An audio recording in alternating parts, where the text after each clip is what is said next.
Britain की राजधानी London में 15 यूरोपीय देशों ने पुतिन को सीधे युद्ध की धमकी देकर पूरी दुनिया को तीसरे विश्व युद्ध में धकेलने का काम कर दिया है।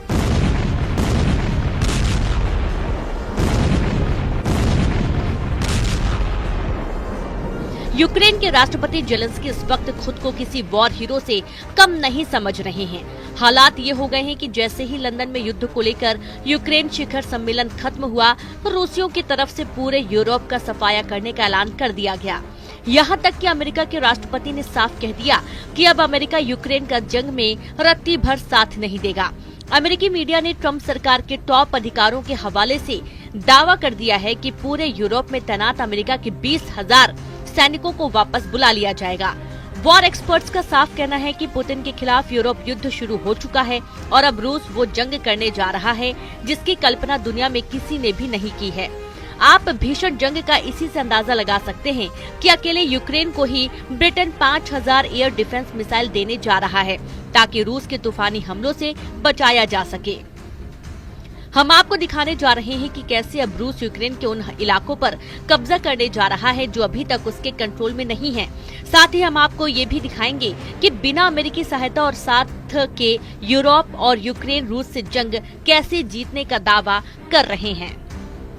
ट्रंप और जेलेंस्की के बीच हुई तीखी बहस के बाद से यूक्रेन जंग अब यूरोप जंग में बदल चुकी है। अमेरिका यूक्रेन जंग से किनारा कर रहा है और यूरोप को धमकी दे रहा है।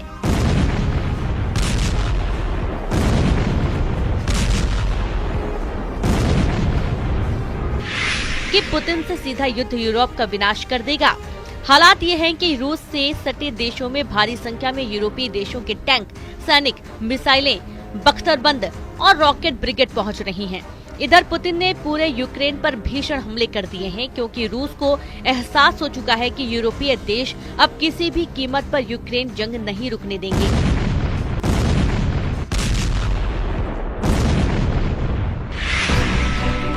जरा देखिए, रूस और अमेरिका ये क्यों मानकर चल रहे हैं कि तीसरा विश्व युद्ध यूरोप से शुरू हो चुका है।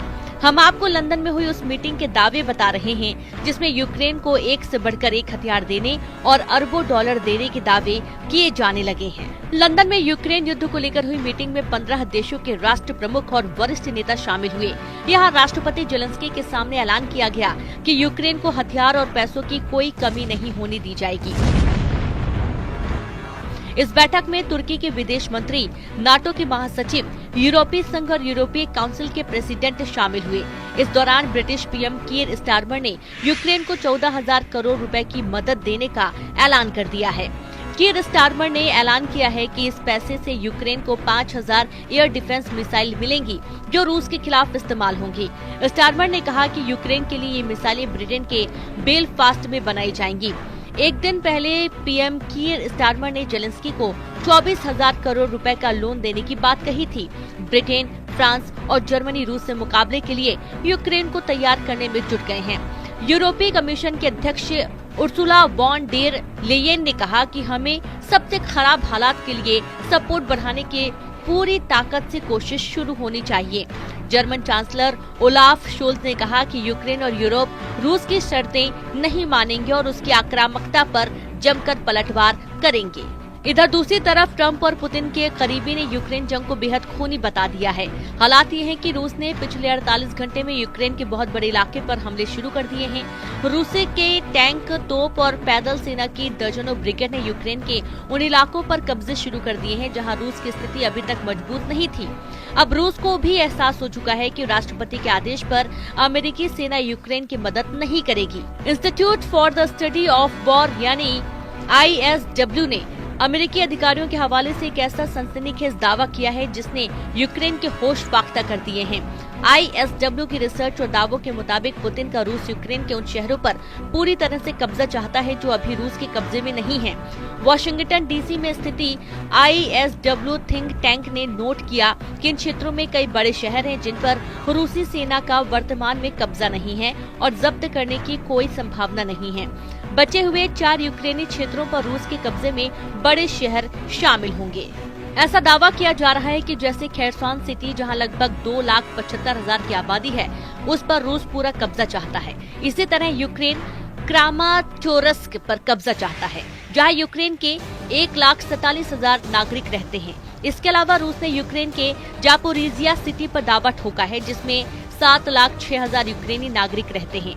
ISW का अनुमान है कि यूक्रेन के कम से कम 10 लाख से ज्यादा यूक्रेनी नागरिक रूस के गुलाम हो जाएंगे और यूक्रेन का एक बड़ा इलाका यूक्रेन हार जाएगा। यही वजह है कि रूस के खूनी हमले और यूरोप पर मंडराते तीसरे विश्व युद्ध के खतरे को देखते हुए कई नाटो और यूरोपीय देशों ने चेतावनी दी है कि अगर रूस से जंग करनी है तो आखिरी युद्ध करने को तैयार हो जाओ। नाटो और यूरोपीय देशों में शामिल पोलैंड के पीएम डोनाल्ड टस्क ने रूस से बड़े और लंबे युद्ध को देखते हुए बहुत बड़ा बयान दिया है। पोलैंड के पीएम डोनाल्ड टस्क ने साफ कहा है कि यूरोप में साहस की कमी से जूझ रहा है। यूरोप में 50 करोड़ यूरोपियन जो 30 करोड़ अमेरिकियों से क्यों मदद मांग रहे, ये वाकई यूरोप के लिए शर्मनाक है। हम 50 करोड़ यूरोपियन 14 करोड़ रशियन से अपना सुरक्षा के लिए अमेरिका का मुंह क्यों ताक रहे हैं।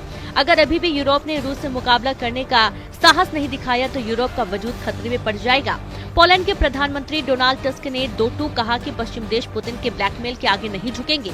लेकिन इधर कुछ यूरोपियन और नाटो देशों ने यूक्रेन जंग में रूस के खिलाफ युद्ध करने का विरोध शुरू कर दिया है। यूक्रेन के सपोर्ट के मुद्दे पर यूरोपियन यूनियन के अंदर भी दरार नजर आ रही है। स्लोवाकिया के प्रधानमंत्री रॉबर्ट फिको का कहना है कि वो यूक्रेन को आर्थिक और सैन्य तौर पर मदद नहीं देंगे। यूक्रेन कभी भी सैन्य ताकत के दम पर रूस को बातचीत के टेबल पर नहीं ला पाएगा। हंगरी के प्रधानमंत्री विक्टर ओरबान ने भी जेलेंस्की के खिलाफ अमेरिकी राष्ट्रपति ट्रंप का सपोर्ट किया है। व्हाइट हाउस में दोनों के बीच हुई बहस के बाद उन्होंने ट्रंप को मजबूत और जेलेंस्की को कमजोर कहा है। अभी तक की स्थिति को देखते हुए साफ कहा जा सकता है कि रूस से सीधी जंग करने से पहले ही यूरोपियन यूनियन और नाटो में भगदड़ मचना शुरू हो गई है। लेकिन रूस इस मौके को अब खाली नहीं जाने देगा। ये तो तय है, वो यूक्रेन भी जीतेगा और यूरोप को भी रौंदेगा। इस दौरान देखना होगा कि राष्ट्रपति ट्रंप पुतिन के जंगी एक्शन पर क्या रिएक्शन देते हैं। फिलहाल अमेरिका यूक्रेन और यूरोप का जंग में साथ अब किसी भी कीमत पर नहीं देगा, ऐसा लगता है। The war, but you're saying you don't want a ceasefire. I said to you, I want a ceasefire. with guarantees. Because you get a ceasefire faster than an agreement. Ask our people. You're playing very cards. serious. You're gambling I'm the with the president lives in of war. millions of people. You think- You're gambling with World War III. And what you're doing is very disrespectful to the country, this country. War, You're not in a Mr. good position. I You don't was- have the cards right now.